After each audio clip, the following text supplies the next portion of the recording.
It's Eric Richardson, and welcome back. In our quest to be the best people that we can be, many of us yearn for self-confidence. We yearn to become much more confident in ourselves and in the way we present ourselves.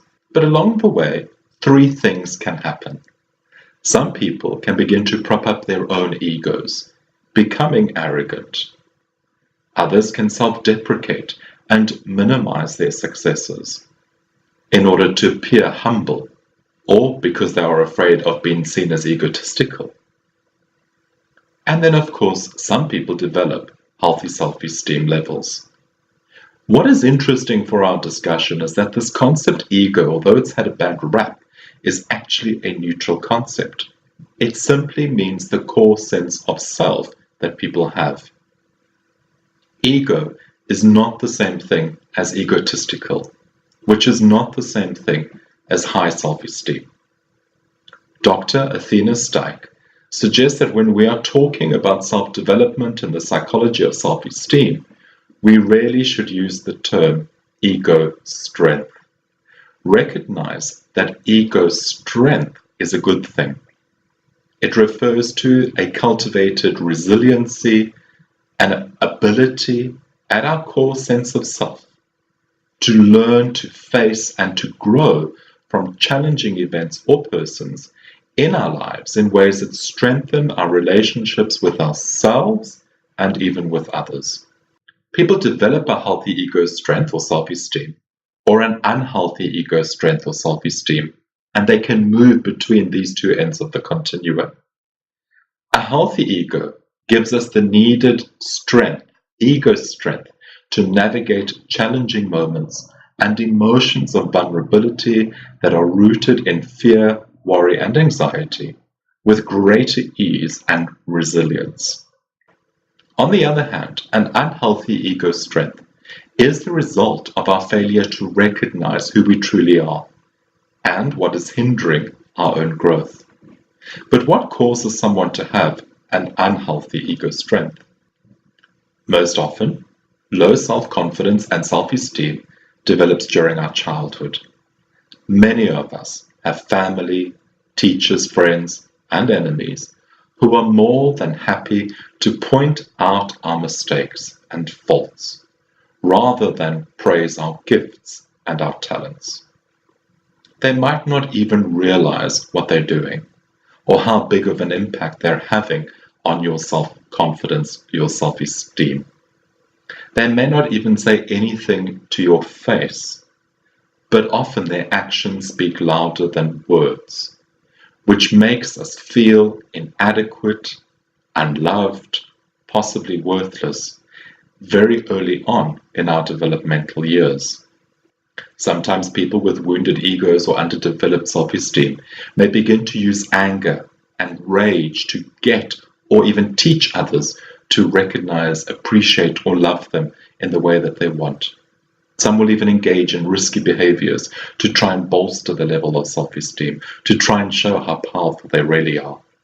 In a person with low self-confidence, limiting beliefs activate the body's stress response, as these are rooted in fear and anxiety.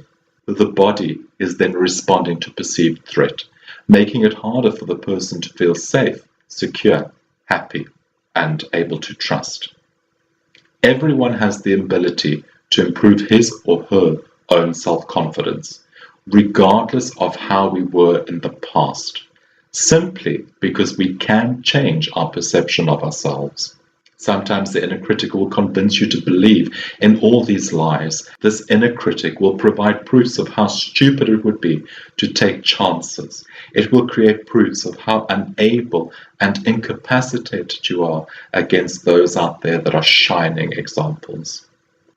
That inner critic stores memories of failures so that when you are feeling confident again, it can remind you, but this could happen.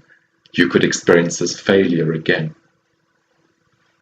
While your inner critic may have the noble intention of keeping you from failing, it can keep you from succeeding.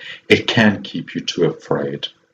When the voice of the inner critic tells you that you can't do something, or that you're not good enough, you really have to face it with everything you have and prove it wrong. There are several ways in which you can begin to change your pattern of thought and boost your self-esteem that in turn begins the process of realizing your true self-worth. The basics behind making this correction are learning to recognize self-critical thoughts and stopping them, learning to replace self-thoughts that are negative with more positive ones, sticking with the habit of correcting your negative thoughts with more positive ones. You have to practice building self-esteem daily. You start by recognizing that you deserve to be loved and you deserve to love yourself. You should use positive self-talk throughout the day in order to establish a new paradigm, a new mindset. Or you can get your affirmations installed into your subconscious mind using the theta healing technique. Positive self-talk can help you to overcome difficult situations, to feel more confident and able in yourself.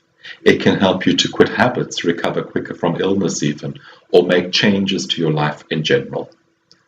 Popular phrases or sentences that can be used in positive self-talk include the following. I have an interesting challenge facing me. This kind of affirmation can be used when a problem occurs in life or there is some difficulty, rather than looking at the situation in a negative way and thinking, I have a problem. You're thinking of it as a challenge, and that's a much more positive way of dealing with it. I like the person I am. This could be used to bolster self-confidence and gain respect about yourself and the person you are. I know I can do this. This could be used if you are faced with a certain task that you would previously doubt yourself capable of achieving. Similarly, you could say, I have the ability to conquer this, or this doesn't pose a problem for me. Affirmations are not meant to make you feel better than somebody else, and they are most powerful when downloaded into the subconscious mind using a technique like theta healing. Don't be afraid of failure. Take failures in your stride and move on. Say to yourself that you will succeed the next time. Never make the mistake of allowing your failures to completely overwhelm you. And if you feel that they're doing this, then get some help. Most people who have done well in life have a mentor who has traveled the same road on which they are traveling today. Meet your mentor regularly. Seek his or her advice and support as a routine. You will find that you are learning something valuable every day. This will help you to develop your potential